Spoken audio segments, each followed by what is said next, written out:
자, 우리 오늘도 이 느헤미야 본문 안에서 이 찬양의 사역에 헌신하고 있는 레위인들의 모습을 볼 수 있습니다. 자, 이제 지난 시간에 했던 내용에서 굉장히 많이 건너뛰었죠. 왜 건너뛰었냐면 이제 예루살렘 성 안으로 사람들이 이주하기로 했는데 그 제비를 뽑기 위해서는 명확하게 이 인구 조사를 통해서 누가 어디에 산다라는 자료가 필요했죠. 그래서 이제 그런 얘기들, 누가 어느 지파의 누구들이 뭐 어디에 살았다 이런 얘기들이 길게 나와 있기 때문에 그런 주소지를 확인하는 부분을 이제 건너뛰었고요. 성벽이 다 지어졌고 예루살렘 성 안에 들어갈 사람들도 이제 뽑았고, 그리고 이제 성벽 봉헌 예식을 하는 대목입니다. 자, 느헤미야가 이제 성벽을 짓는 모든 일을 진두지휘하고 성벽을 봉헌해야 되는데 그 성벽 봉헌 예식을 어떻게 할까 계획을 세우는 내용이 27절입니다. 예루살렘 성벽을 봉헌하게 되었는데 이제 느헤미야의 생각에는 각처에서 레위 사람들을 찾아 예루살렘으로 데려다가 이제 봉헌 예식을 하는데 감사하며 노래하며 제금을 치며 비파와 수금을 타며 즐거이 봉헌식을 행하려 했다라고 이제 느헤미야의 계획을 밝힙니다. 그러니까 성전 봉헌 예식은 그동안에 이 성벽이 지어질 때까지 우리를 지켜주신 하나님, 또 앞으로도 우리의 성벽이 되어주실 하나님, 그리고 그 성벽 안에 은혜를 채워주실 하나님, 그 하나님 앞에 감사를 드리는 예식인데, 당연히 이 모든 예식들이 이제 기쁨으로 진행될 수 있도록 느헤미야는 레위 사람들을 총동원해서, 이제 이 레위 사람들이 성전을 섬길 때는 반차에 따라서 섬겼죠. 그러니까 이 성가 대원들이라고 할지라도 너무 많았기 때문에 이 반차를 나눴어요. 그건 이제 다윗 때부터 있었던 방식이죠. 그래서 자기 차례가 되면 성전에 가서 봉헌을 섬기는데 뭐 제사장이든 레위인이든 그렇게 자기 차례가 되었을 때 성전을 섬기는 것이 원칙이었지만 이제 다 동원하는 거죠, 한꺼번에.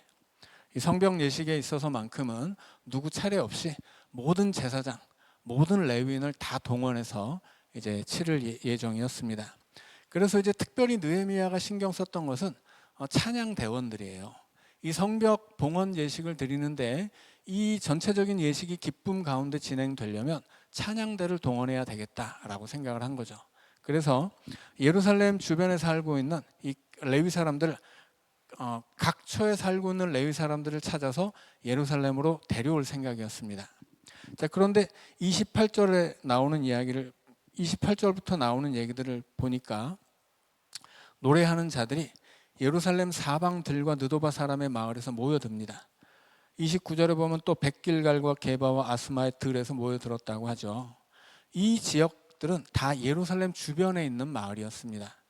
그런데 이 사람들이, 이 노래하는 자들은 자기들을 위하여 예루살렘 사방의 마을들을 이루었습니다. 이렇게 기록하고 있죠. 이게 굉장히 감동적인 대목입니다. 원래 예루살렘 성은 이 느헤미야가 성벽을 세우기 전까지는 성전만 있고 아무것도 없는 벌판이었습니다.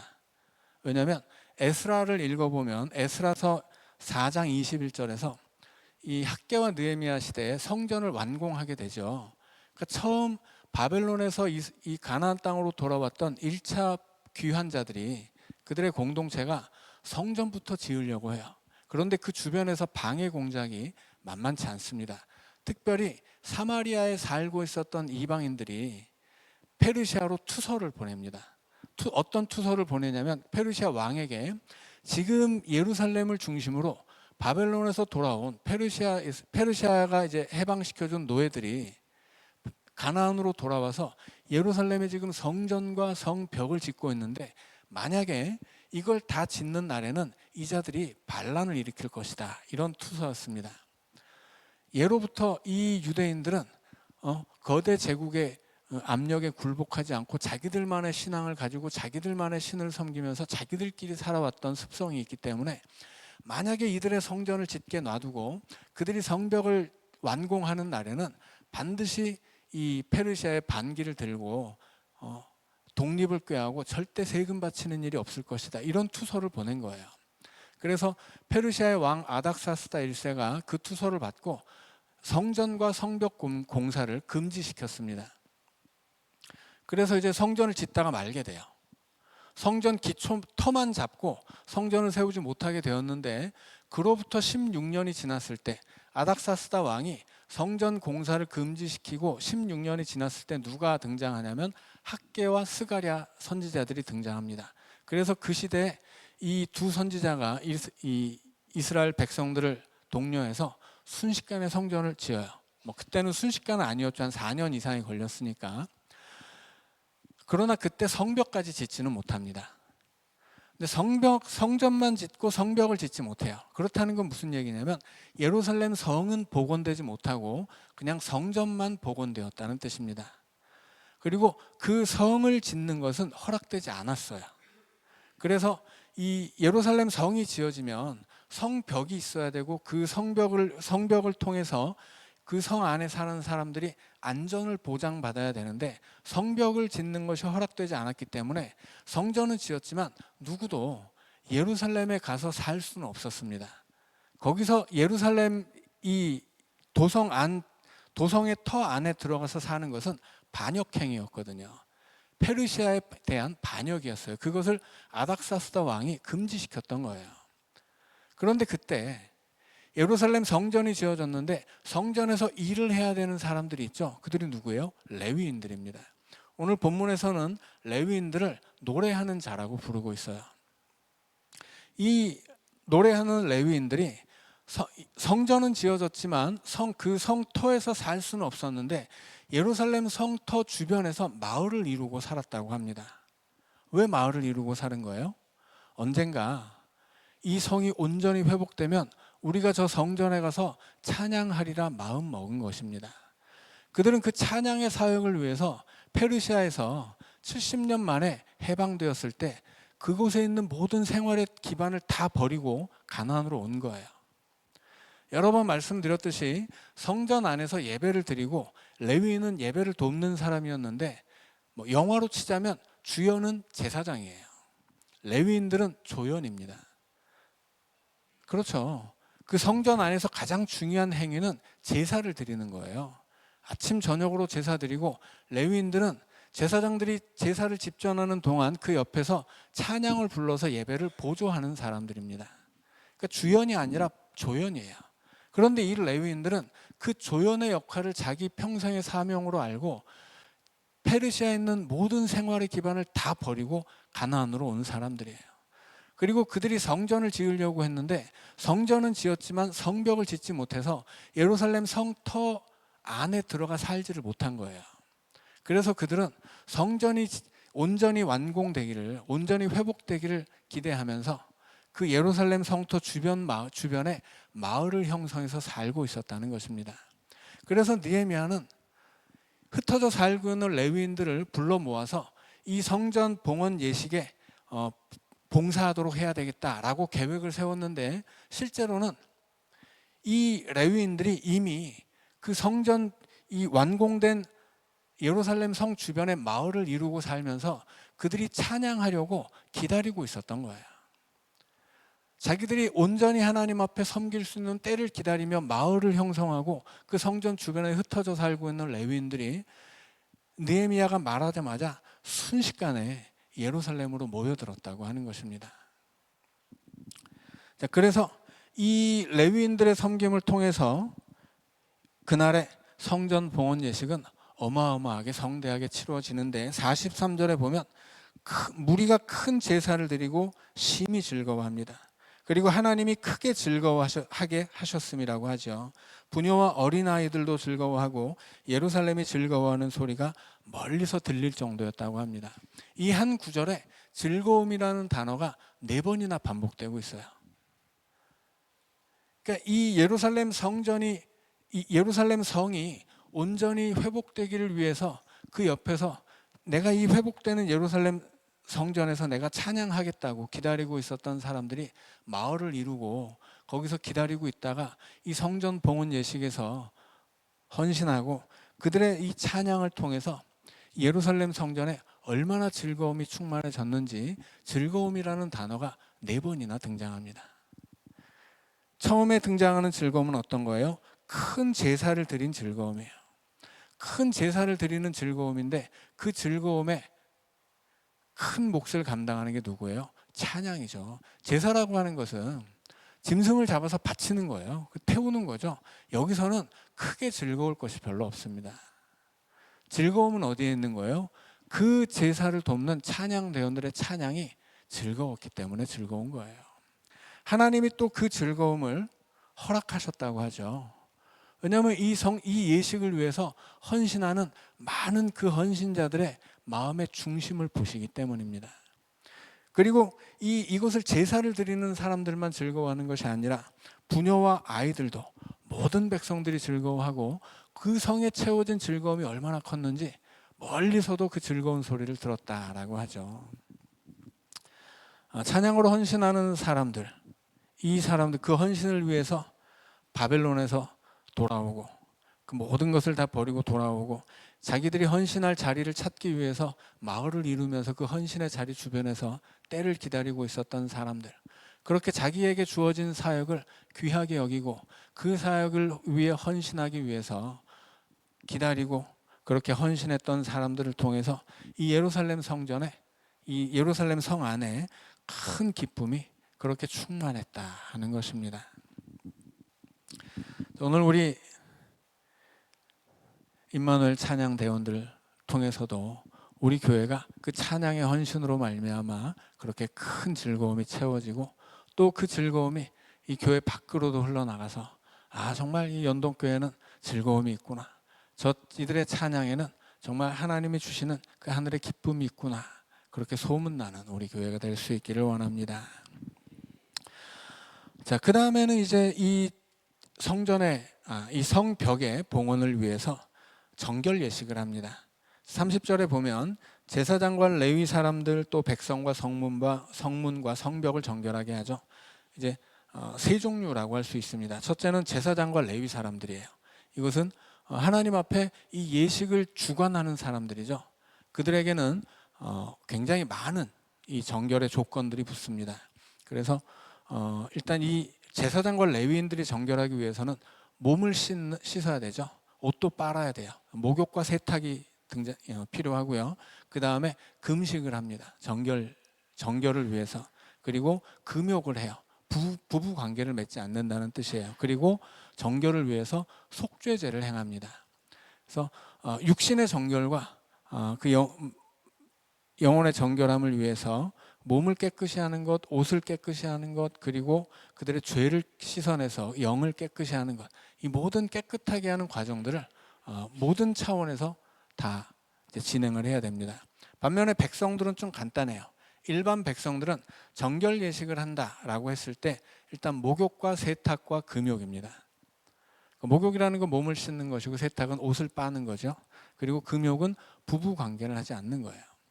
그래서 일반 백성들에게는 이 정결을 위한 예식이 과정이 이렇게 세 가지가 있었습니다.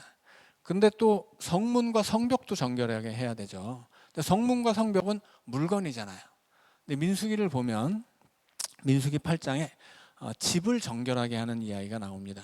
그러니까 사람이 아니라 사람은 어떤 예식이 있을 때 예식을 위해서 죄가 없는 상태에서 정결하게 하는 방법이 목욕과 세탁과 금욕이고요. 죄가 있으면 그 죄를 씻는 정결 예식을 또 과정을 겪어야 됩니다. 그런데 여기서는 이제 일반 백성들은 죄 때문에 정결 예식을 취하는 것이 아니라 예식에 참여하기 위해서 하는 것이기 때문에 좀 더 간단한 조건들이고요.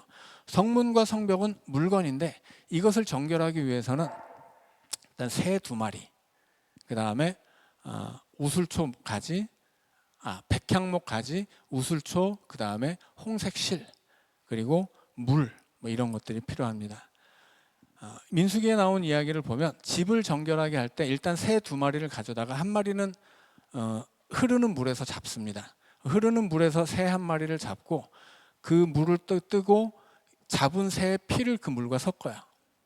그 다음에 우슬초 가지에 백향목 가지를 꺾고 그 다음에 우슬초는 풀이거든요. 우슬초를 그 백향목 가지에다가 빨간 홍색 실로 묶습니다. 그리고 이거를 그 바가지에 들어있는 피와 흐르던 물, 깨끗한 물이죠. 그 흐르던 물이 섞인 물을 이 우슬초 묶음에 찍어가지고 집에다 뿌리는 거예요.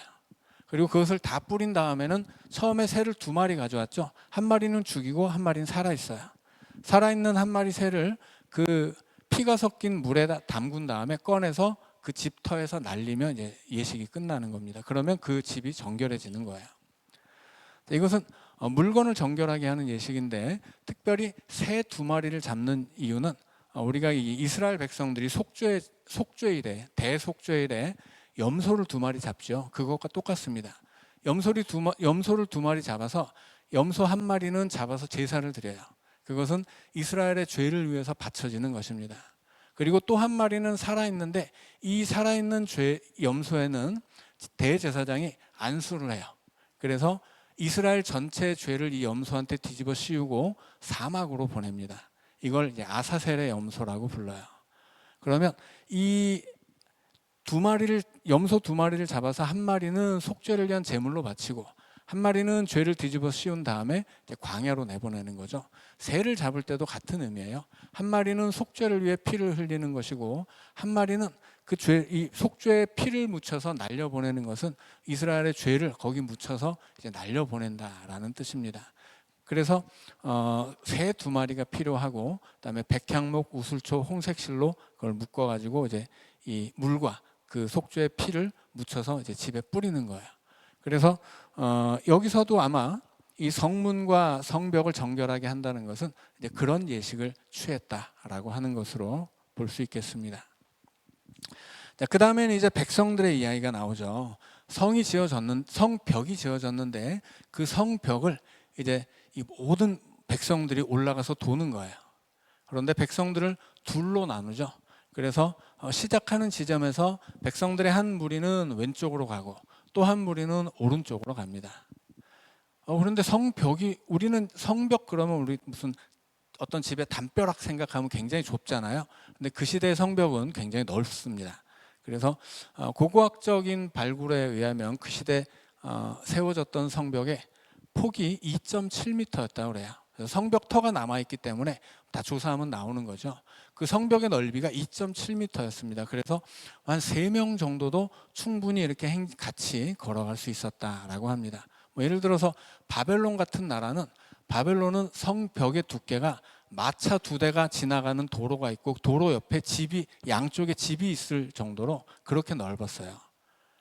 그러니까 2차선 도로가 있고 그 2차선 도로 옆에 집이 있을 정도로 바벨론이라고 하는 제국의 성벽은 어마어마하게 이제 넓었었던 거고요. 그에 반해서 이스라엘의 성벽은 초라하죠. 가난한 나라고 힘이 없는 나라니까 성벽을 지어도 그렇게 무슨 제국의 성벽처럼 두꺼울 수는 없었습니다.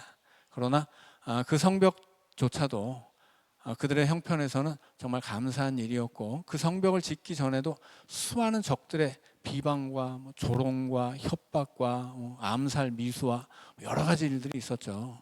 그 모든 어려움을 이겨내고 이제 세운 그 성벽을 온 백성들이 이제 올라가서 밟는 거예요. 그 성벽을 밟으면서 하나님 앞에 이 성벽 세워주신 것을 감사했겠죠. 그래서 백성들 전체를 반으로 나누고 느헤미야가 백성들이 그 성벽을 다 밟게 했다라고 하는 것입니다. 자, 그런데 이제 그 행렬에 순서가 있습니다. 그 순서가 2번에 나누어서 나오는데 31절부터 37절까지는 오른쪽으로 갔던 무리가 나오고 38절부터 42절까지는 이제 왼쪽으로 가는 무리가 나와요. 규모나 편성은 똑같습니다.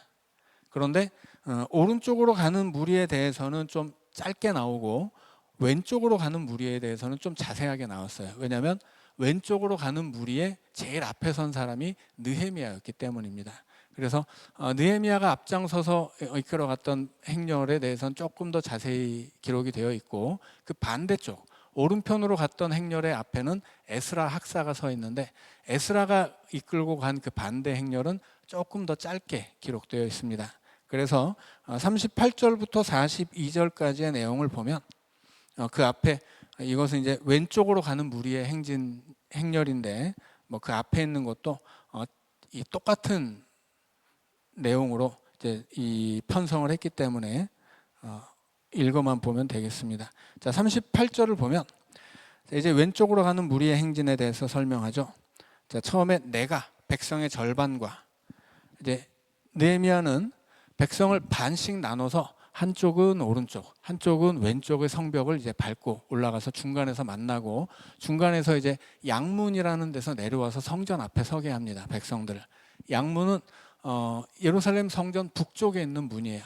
그러니까 요한복음에도 양문 옆에 베데스다 연못 이야기가 나오죠.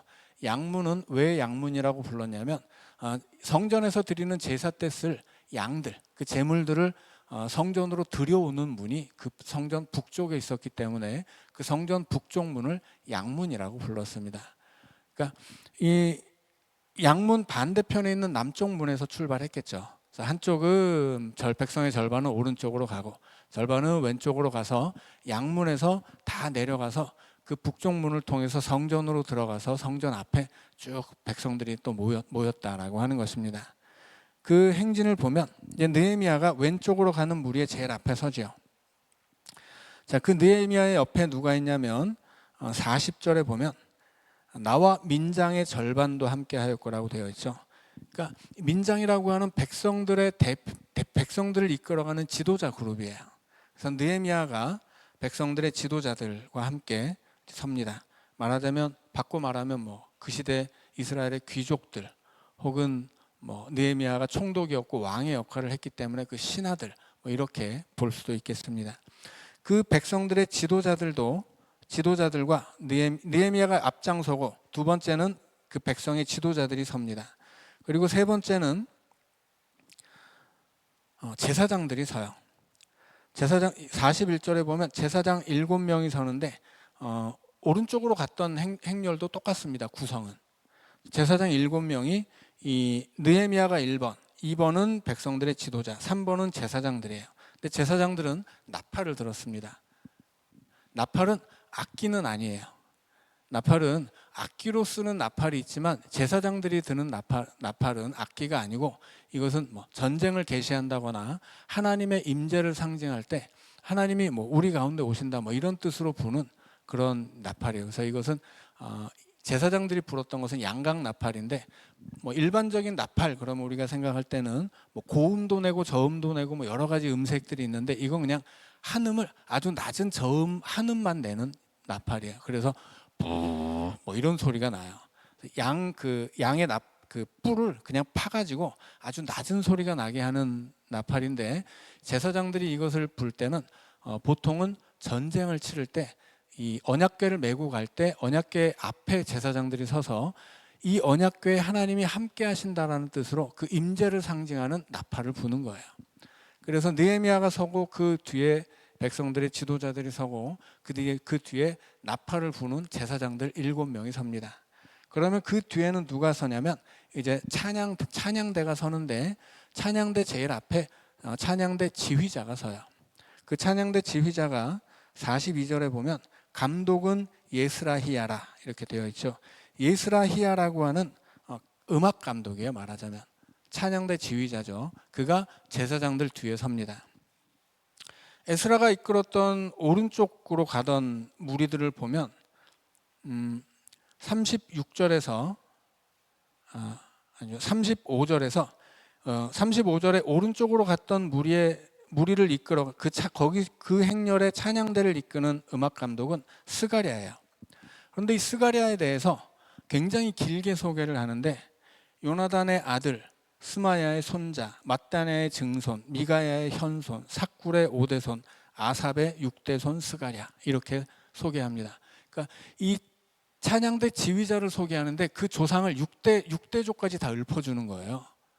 왜 읊어주냐면 그 조상 중에 누가 있어요? 아삽이 있기 때문입니다. 아삽은 다윗이 성전에서 일하는 찬양대를 처음 조직할 때 이 찬양대 지휘자 3명을 선임하는데, 그 3명이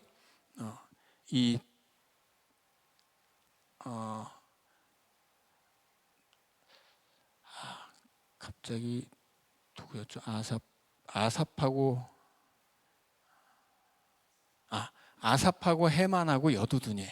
그래서 그 시편에도 보면 아삽과 헤만과 여두둔의 시들이 나오는데 그 중에서는 아삽이 제일 많습니다.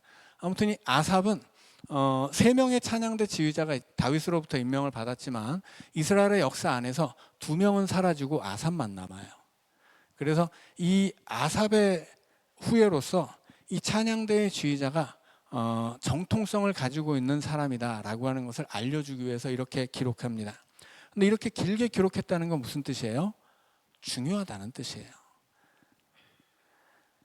42절에 나오는 예스라히야는 뭐 이렇게 길게 기록하지 않았지만 앞에 스가랴를 설명하는 것을 보면 찬양대 지휘자는 굉장히 중요한 역할이었다라고 하는 거죠. 뭐 당연한 일이죠. 그 찬양대 전체를 지휘하는 역할이기 때문에 중요합니다.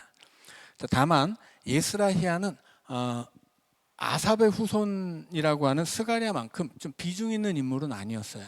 그래서 오른쪽으로 가는 행렬이 있고 왼쪽으로 가는 행렬이 있는데 왼쪽은 느헤미야가 압도적인 이 지도자죠. 그러니까 오른쪽으로 가는 행렬에 스가랴라고 하는 아주 너무나 훌륭한 지휘자를 끼워준 거예요. 좀 한쪽에 느헤미야가 서면서 좀 무게가 이쪽으로 많이 기우니까 저쪽에다가 아주 훌륭한 찬양대 지휘자를 붙여준 거죠. 그래서 전체적으로 오른쪽으로 가는 행렬과 왼쪽으로 가는 행렬에 어떤 중요도가 우열을 가릴 수 없도록 그렇게 배치를 했다는 뜻이겠습니다. 자, 그리고 이제 그렇게 음악 감독이 지휘자가 네 번째로 쓰면 그 뒤에는 악기 연주자들이 씁니다. 악기 연주자들은 찬양 대원들 8명이에요. 앞에도 8명이었고 뒤에도 8명입니다. 왼쪽으로 가는 팀도 8명, 이제 오른쪽으로 가는 팀도 8명인데 8명의 이름이 쭉 나오고 그 뒤에는 42절에 보면 노래하는 자가 서요. 그러니까 지휘자가 서고 악기 연주자가 서고 그 뒤에는 찬양 대원들이 섰다라고 하는 뜻입니다. 자, 그럼 그 뒤에는 누가 섰을까요? 그 뒤에는 유대인 중에 남자 성인들이 섭니다. 그리고 그 뒤에는 부녀와 어린 아이들이 섰죠. 그래서 느헤미야를 필두로 해서 제일 마지막에 부녀와 어린 아이들에 이르기까지 온 백성들이 이 성벽 위를 밟고 그리고 양문을 통해서 성전으로 내려가서 성전 앞에 서서 하나님 앞에 제사를 드리게 됩니다. 이것이 성전 봉헌 예식의 과정들이에요. 그런데 그 예식을 치르는 동안 말씀드린 것처럼 43절에 즐거움이라는 단어가 4번이나 나와요. 큰 무리가 이날에 무리가 큰 제사를 드리죠. 그 제사를 통해 심히 즐거워하고 그 즐거움은 하나님이 크게 즐거워하게 하셨다라고요. 그러니까 하나님이 허락하신 즐거움이에요.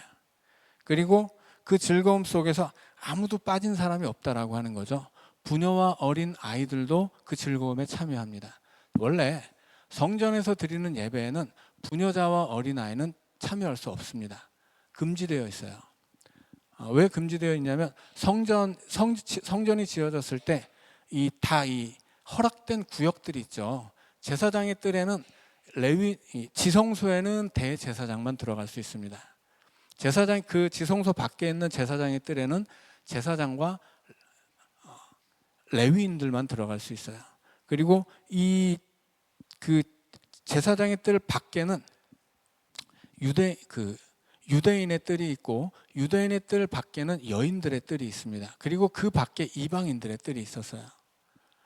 그래서 이 성전의 구역은 지성소부터 계속 누구까지 허락되고 하는 이 제한들이 있었거든요. 그래서 예수님 시대에도 여인들은 여인들의 뜰까지밖에 못 들어가요. 그 안으로 갈 수가 없습니다. 이방인이면 이방인들은 여인들의 뜰도 못 들어와요. 그냥 성전 바깥에서 구경만 할 수 있습니다. 그래서 이 사도행전을 보면 에티오피아의 내시 간다게가 성전에 예배하러 오죠. 성전에 예배하러 오고 자기 나라로 돌아가는데 그 사람은 성전 안으로 들어가지 못했어요. 성전 안으로 들어갈 수 없는 이방인이에요. 그럼에도 불구하고 그 성전 바깥에 이방인의 뜰이라도 밟으려고 거기까지 갔었던 것입니다. 그러니까 이 사람은 정말 어마어마한 열심을 가지고 있었던 거죠. 이방인으로서 복음을 받아들이고 하나님을 섬기기 위해서 들어갈 수도 없는 성전 그 뜰만이라도 밟겠다고 갔던 거예요. 그런데 그렇게 열심을 가지고 있었지만 이 성경이 말하고 있는 메시아가 누군지는 도무지 알 수 없어서 그것에 대해서 빌립이 가르쳐 주었죠. 이 성전에서 하나님을 예배하는 사람들, 이렇게 성경 안에는 그 예배를 위해서, 찬양을 위해서 그렇게까지 헌신했던 사람들의 이야기가 나오는 거예요. 우리는 너무나 쉽게 찬양할 수 있고, 너무나 쉽게 봉사할 수 있고, 너무나 쉽게 그 찬양의 자리에 설 수 있어요. 그런데 이 시대에는 너무 어려웠었죠. 그게 그렇게 쉽게 주어질 수 있는 기회들은 아니었습니다. 그럼에도 불구하고 그렇게 내가 찬양 한번 하기 위해서는, 예배 한번 드리기 위해서는, 성전에 한번 가기 위해서는 어마어마한 수고와 헌신을 바쳐야 했었던 시대의 이야기를 우리가 보고 있는 거죠. 어떻게 보면 우리는 너무나 많은 봉사와 헌신의 기회가 주어졌기 때문에 복을 받은 것일 수도 있지만, 그러나 한편으로는 그것이 너무 쉽게, 그것을 우리가 너무 귀하지 않게 여기고 쉽게 할 수 있기 때문에 쉽게 생각하고, 쉽게 할 수 있기 때문에 전혀 귀하지 않게 생각할 때도 많이 있다고 하는 거예요. 오늘 이 하나님께서 이 성전 봉헌 예식에 큰 기쁨을 허락하셔서 그 기쁨이 멀리서도 들릴 수 있는 찬양의 소리가 되었다라고 할 때, 하나님이 그 기쁨을 허락해 주신 이유는 뭐겠어요? 그렇게 찬양하고 예배하는 사람들, 나 자신의 삶을 하나님께 봉헌하기를 원하는 사람들의 그 마음의 중심이 정말 하나님이 기뻐하실 만한 것이었기 때문입니다. 그래서 오늘 우리가 한 번 드리는 찬양, 우리에게 쉽게 주어진 것처럼 보일 수 있는 그 헌신의 자리, 그 봉사의 기회들, 이런 것들을 우리가 귀하게 여기고, 우리도 그런 것들을 위해서 하나님이 내게 맡겨주신 사명과 그 헌신의 자리를 위해서 정말 그 무엇도 희생하고, 그 무엇보다도 내가 그것을 귀하게 여기고, 그것을 위해서 그것을 내 삶의 기쁨으로 여기는 우리 찬양대원들, 또 하나님 앞에 예배하는 연동의 가족들 될 수 있기를 우리 주님의 이름으로 축원합니다.